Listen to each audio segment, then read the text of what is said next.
Salam Media Sriwijaya. Subdit Jatanras Ditreskrimum Polda Metro Jaya berhasil mengungkap dan menangkap satu orang pelaku atas nama CRM, 35, kasus pembunuhan berencana terhadap korban atas nama AYR, 36, tahun dalam jumpa pers di gedung Ditreskrimum Polda Metro Jaya, Senin, tanggal 24 Oktober tahun 2022.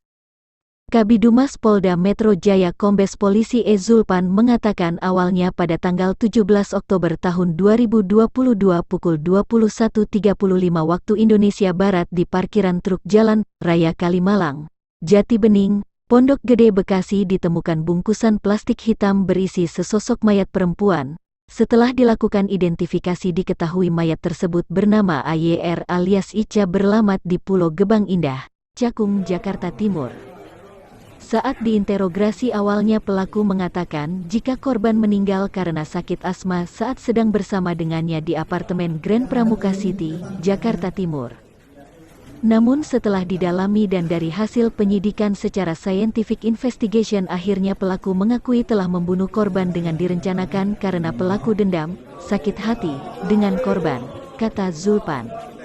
Sementara itu, Direktur Reskrimum Polda Metro Jaya Kombes Pol Hengki Haryadi menambahkan CRM ditangkap pada hari Selasa, tanggal 18 Oktober tahun 2022, di kawasan Pondok Gede atas perkara pembunuhan berencana terhadap seorang perempuan inisial AYR. Motif CRM melakukan pembunuhan terhadap AYR dendam dan sakit hati karena masalah pribadi, kata Hengki.